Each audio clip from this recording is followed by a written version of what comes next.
اور کلاسز بھی کسی کی مرضی سے ہوتی ہیں اور نہیں ہوتی ہیں. یہ چیزیں ہمارے لیے بڑی مشکل ہو گئی تھی. تو بہرحال ہم ایک فائٹ کے پڑھائی کے علاوہ ہم ایک فائٹ کے موڈ میں آتے جا رہے تھے. اسٹوڈنٹ تھوڑا غصے میں آتے جاتے تھے, صرف ہم ہی نہیں, باقی تنظیمیں بھی, ڈی ایس ایف تھی, این ایس ایف تھی, اور یہ زیادہ فیمس تھی, یا اس کے اندر پی ایس اے تھی اس وقت, جی ایس ان کے لڑکے تھے, یہ لوگ آ رہے تھے ہماری طرف. ہر کالج یونیورسٹی میں زندہ ہے جمعیت, زندہ ہے جمعیت. اس دور کے کچھ سینئر صحافی بتاتے ہیں کہ طلبہ تنظیموں پر پابندی کے باوجود جمعیت کے کارکنان کو تو کھلی چھوٹ تھی, جبکہ دیگر تنظیم کے کارکنوں کو پکڑ پکڑ کر جیلوں میں ڈالا جا رہا تھا. سیاسی شطرنج پر آمریت ایک اور چال چل رہی تھی. ضیاء حکومت کو ماشاء اللہ کی حمایت کے لیے اردو بولنے والوں کو ساتھ ملانا تھا. 15 اپریل 1985 کو ناظم آباد میں سر سید کالج کے نزدیک ایک تیز رفتار بس طالبہ پر چڑھ دوڑی. حادثے میں بشرا زیدی کی جان چلی جاتی ہے, مگر شہر ایک نہ تھمنے والے طوفان کی زد میں آ جاتا ہے. طالبہ کی ہلاکت پر شروع ہونے والا احتجاج لسانی رنگ اختیار کر لیتا ہے اور فسادات پھوٹ پڑتے ہیں. اس جنگ میں مہاجر نعرے کو وہ سیاسی مقبولیت ملی جس کی توقع اے پی ایم ایس او کو بھی نہیں تھی. شاید اس مارشل لا میں ایم کیو ایم کو پیپلز پارٹی کے خلاف ایک نئی قوت بنایا جا رہا تھا. ساری توپوں کا رخ پیپلز پارٹی کی جانب تھا. رکشوں پر بیٹھ کر ایوانوں میں آنے والے ایم کیو ایم کے اراکین کیسے مضبوط ہو رہے تھے, یہ جاننے کے لیے رفتار پر میری یہ ڈاکومنٹری ضرور دیکھیں. بہرحال آگے بڑھتے ہیں. 17 اگست 1988 کو ملک کے فوجی صدر جنرل ضیاء الحق طیارہ حادثے میں ہلاک ہو جاتے ہیں اور 2 دسمبر 1988 کو بے نظیر بھٹو اقتدار میں آ جاتی ہے. اسی سال بے نظیر طلبہ تنظیموں سے پابندی ہٹا دیتی ہے, مگر ابھی تک مارشل لا کے اثرات ختم نہیں ہوئے تھے. اسلحے کا لگایا بیج تناور درخت بن چکا تھا. طلبہ سیاست میں تشدد کے واقعات آئے روز بڑھ رہے تھے. اس دور میں الطاف حسین کا ڈنکا بج رہا تھا اور ایم کیو ایم قومی اور صوبائی اسمبلیوں کی نشستوں پر کامیاب ہو کر کراچی کی واحد نمائندہ جماعت کا اعزاز حاصل کر چکی تھی. اب جامعہ کراچی میں اے پی ایم ایس او اور پی ایس ایف کے عروج کا دور شروع ہوتا ہے. اب ہم کہانی کے اس موڑ پر ہیں جہاں ہر طرف موت رقص کر رہی ہے. 1990 کے آغاز کا ذکر کریں تو اے پی ایم ایس او اور پی ایس ایف کے پاس جدید ترین اسلحہ آ چکا تھا. نیشنل کالج کے اندر ایڈمیشن کے لیے کیمپس لگے ہوئے تھے کہ اچانک نامعلوم افراد فائرنگ شروع کر دیتے ہیں. فائرنگ میں پختون طلبہ تنظیم کا لیڈر قاسم خٹک اور طالب علم ندیم مارا جاتا ہے. سارا ملبہ نیشنل کالج اور پی ایس ایف کے ضلعی صدر چودھری ہارون رشید پر آ جاتا ہے. اب یہاں اے پی ایم ایس او مرنے والے طالب علم ندیم کو اپنا کارکن ڈکلیئر کر دیتی ہے. کراچی یونیورسٹی میں بھی ایڈمیشن کی لسٹیں لگنے والی تھیں. اپنے ایڈمیشن کے لیے ایکسائٹڈ چودھری ہارون رشید, راہیلہ ٹوانا, سہیل رشید, عزیر اللہ اجن فٹ پاتھ پر بیٹھے تھے کہ ہارون نے ایسا منظر دیکھا جس سے اسے اپنی موت سامنے دکھائی دینے لگی. چند لوگ مختلف بیگز یونیورسٹی میں لا رہے تھے جن میں نہ کوئی سپورٹس کا سامان تھا اور نہ ہی کتابیں. اسے پتہ چل جاتا ہے کہ دال میں کچھ کالا ہے اور وہ راہیلہ سے اپنے خدشے کا اظہار کر دیتا ہے. 3 دن بعد کراچی یونیورسٹی میں ایڈمیشن کے لیے لسٹیں لگ جاتی ہیں اور چودھری ہارون رشید صبح 8 بجے اپنے ساتھیوں کے ساتھ ایڈمیشن لسٹ دیکھنے جاتا ہے. 3 دن کے بعد ایسا ہوا کہ جب یہ لسٹ دیکھنے کے لیے گئے ہیں تو ان بچوں کو وہاں گھیر لیا گیا اور وہاں پہ ان سب کو آرڈر دیا گیا کہ ایک لائن میں کھڑے ہو جاؤ, اور یہ لائن میں کھڑے ہو گئے سارے. پی ایس ایف کے تقریباً 11-12 لڑکے تھے, یہ لوگ کھڑے ہو گئے اور باقی پورے ہمارے اسٹوڈنٹ ڈیلی جیسے آتے ہیں جاتے ہیں نارملی روٹین کے تحت وہ لوگ آئے ہوئے تھے. اچانک ان کو دیوار کے ساتھ لگا کے ان سے پوچھا گیا کہ تم میں چودھری ہارون رشید کون ہے. 9 لڑکے کھڑے ہوئے تھے, انہوں نے کہا میں ہوں میں ہوں میں ہوں میں ہوں. تو آخر میں ہارون نے کہا کہ تمہارا مسئلہ کیا ہے اس سے. تو انہوں نے کہا کہ اس کو تو ہم اس کو کچھ جواب دینا چاہتے ہیں قاسم خٹک کے حوالے سے, مگر وہ لڑکے جو تھے وہ ایم کیو ایم کے لڑکے تھے. تو انہوں نے کہا کہ ہم اس کو جواب دینا چاہتے ہیں, انہوں نے ہمارا لڑکا شہید کیا ہے. تو انہوں نے کہا کہ ہم نے ایسا کچھ نہیں کیا, تم یہ دیکھ لو کہ ہم مسلسل اس کو کر رہے ہیں کہ ہمارا اس سے کوئی تعلق نہیں ہے. مگر ان میں ایک تھوڑا سا ایجڈ قسم کا ایک آدمی جیسا آیا اور اس نے آ کر سیدھے سیدھے برسٹ مار دیے. اس نے جو برسٹ چلائے تو ہمارا جو ہارون ہے 11 فٹ تک اس کا بھیجا اڑ کے گیا.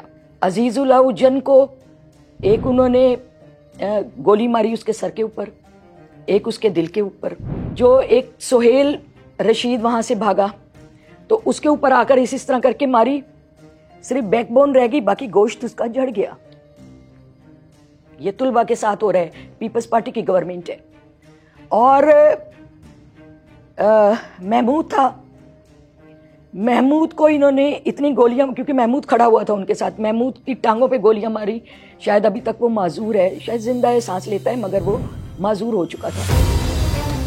آپ سن کر حیران ہوں گے کہ اتنا بڑا واقعہ ہونے کے باوجود مبینہ ٹاؤن پولیس کراچی یونیورسٹی میں قدم کیوں نہ رکھ سکی. لاشیں کئی گھنٹے تک پڑی رہی جنہیں اٹھانے والا کوئی نہ تھا. دہشت کی فضا کئی روز تک قائم رہی. علم کی روشنی بکھیرتی جامعہ کراچی اندھیروں میں ڈوب چکی تھی اور نو گو ایریا بن چکی تھی. پڑھائی نہیں، بس لڑائی. ہاسٹلز میں لوگوں کو اغوا کر کر لایا جاتا. یہی ہاسٹل سیاسی جماعتوں کا اکھاڑا بن چکے تھے. گورنر فخر الدین ابراہیم یہ سب دیکھ رہے تھے. NED کے ایڈیٹوریم میں وہ سندھ کے تمام وائس چانسلرز کے ساتھ ملاقات کرتے ہیں. یہاں بند کمرے میں ایک تاریخی فیصلہ ہوتا ہے. یہ فیصلہ نہ صرف یونیورسٹی بلکہ کراچی کی ہر مشکل کا توڑ سمجھا گیا. یونیورسٹی کے دروازے رینجرز کے لیے کھول دیے گئے جو آج تک بند نہیں ہوئے. کہانی یہاں ختم نہیں ہوئی. انڈرورلڈ کے لوگ کیسے کراچی یونیورسٹی آتے تھے؟ وہ کون تھا جس سے پوری APMSO اور الطاف حسین تھر تھر کانپتے تھے؟ 90 کی دہائی کے بعد سے اب تک کراچی یونیورسٹی میں کیا کچھ ہوتا رہا؟ یہ سب جاننے کے لیے آپ کو میری نیکسٹ رپورٹ کا انتظار کرنا پڑے گا.